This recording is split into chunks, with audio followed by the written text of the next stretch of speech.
दिल्ली के जोरबाग की करबला जमीन विवाद लगातार बढ़ता ही जा रहा है। रोज नए विवाद इस मामले में सामने आते जा रहे हैं। इस विवाद को लेकर अंजुमन हैदरी द्वारा प्रेस कॉन्फ्रेंस का आयोजन किया गया। पूरी प्लानिंग ये थी कि आज 11 बजे दिन यहाँ के ऊपर पूरा हमला करके पुलिस वालों के साथ और यहाँ के ऊपर पूरी नर्सरी के ऊपर कब्जा करके और यहाँ पूरे सब चीजों को डिमोलिश करके यहाँ के ऊपर जो है वो डीडीए का बोर्ड लगा दिया जाएगा।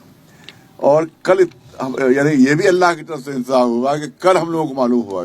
इस दौरान मौलाना कल्बे जवाद नकवी और अंजुमन हैदरी के महासचिव बहादुर अब्बास नकवी ने शिया वक्फ बोर्ड अध्यक्ष वसीम रिजवी, सांसद अहमद पटेल और आप पार्टी के विधायक अमानतुल्लाह खान पर गंभीर आरोप लगाए। जब हम शाम कमिश्नर के यहाँ पर पहुंचे तो कमिश्नर तो घुमा फिरा रहे थे, उन्हें पहचाना पुलिस में थे, तो उनके नीचे के स्टाफ ने बाकायदा बताया कि इनके पास ऊपर से दबाव था और हमें पूरी तरह मालूम है कि इस जगह की चहारदीवारी हो रखी है और डीडीए का वहां से कोई लेन देना नहीं है। मगर इन्होंने आनंद फानंद में हमसे एक फाइल पे साइन कराए और डेमोलिशन ऑर्डर पास कर दिया कि आप डेमोलिशन ऑर्डर पास कर दें।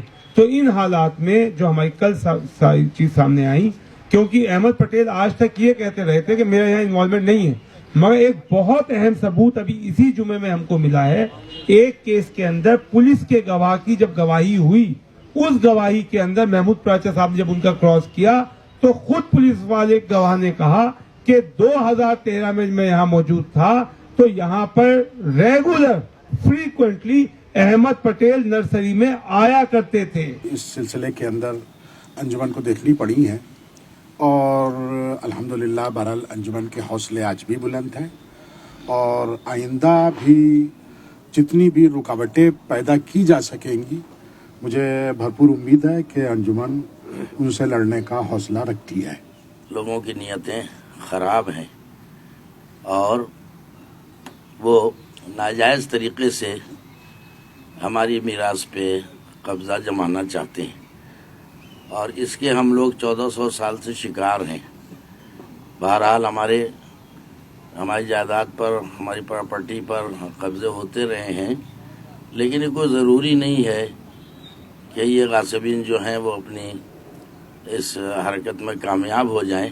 हाई कोर्ट या दूसरी अदालतें इसके हक में फैसला नहीं दे सकती। यकीनन उन्होंने दलाइल के साथ ही फैसले दिए और अंजुमन हैदरी माशाअल्लाह कामयाबी से हमकिनार है। दरअसल आरोप लगाया गया कि डीडीए ने करबला की जमीन को बिना किसी नोटिस के डिमोलेशन करने का ऑर्डर दे दिया। डीडीए के कमिश्नर आर्यन शर्मा पर अहमद पटेल के इशारे पर नोटिस जारी करने का आरोप लगाया गया, जिससे करबला की जमीन को नाजायज तरीके से कब्जा किया जा सके। बहरहाल खैर, जो भी मेरे हवाले से गलतफहमियां फैलाई गई उसका मैं सख्ती के साथ मजम्मत करता हूँ और मैं उन चीजों में शामिल नहीं और दरगाह के साथ हमेशा था और हमेशा रहूंगा। डीडीए की जमीन है, ये तमाम हजरात पहले ही बयान कर चुके हैं, कतअन झूठ है और ये उसी तरीके से है कि जैसे मनगढ़ंत कहानियां होती हैं, उनकी कोई बुनियाद नहीं होती।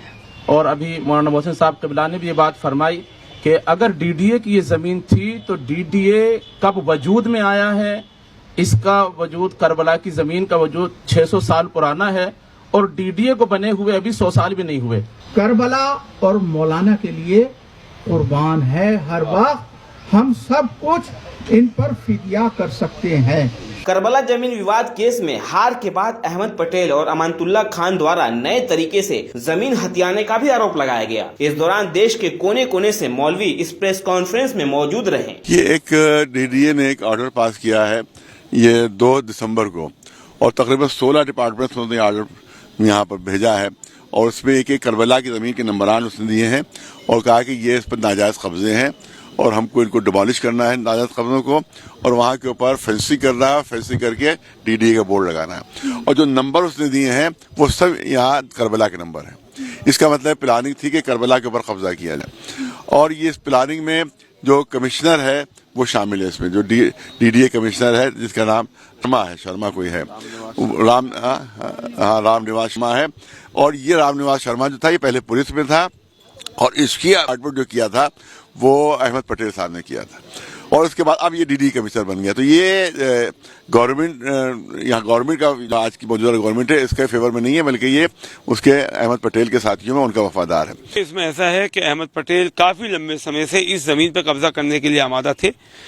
जब कोर्ट में वो केस हार गए, हारने के फौरन बाद उन्होंने अमानतुल्लाह जो दिल्ली वक्फ बोर्ड के चेयरमैन हैं उसके साथ मिलकर एक नकली कमेटी यहाँ के मैनेजमेंट के लिए बनाई, जिसमें एक चोर बेईमान हमारी कम्युनिटी का पीसीएस है, एक अजय रजा जैदी जिसका भी 126 करोड़ के घोटाले की खबर अखबार में छपी। और अभी सूत्रों से पता चला है कि ऐसे बहुत सारे घोटालों में शामिल हैं, हजारों करोड़ के घोटाले में शामिल हैं।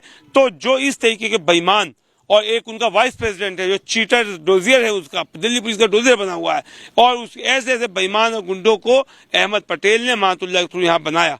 मगर जब वो चीटर्स यहाँ कामयाब नहीं हुए, अमानतुल्लाह फेल हो गया, तो अहमद पटेल ने अपने नए गुर्गे का इस्तेमाल किया जो डीडीए में बैठा हुआ है उनका आर.एन. शर्मा नाम का एक कमिश्नर लैंड मैनेजमेंट, और उसके थ्रू इस जगह का डेमोलिशन ऑर्डर पास करा दिया चुपके से।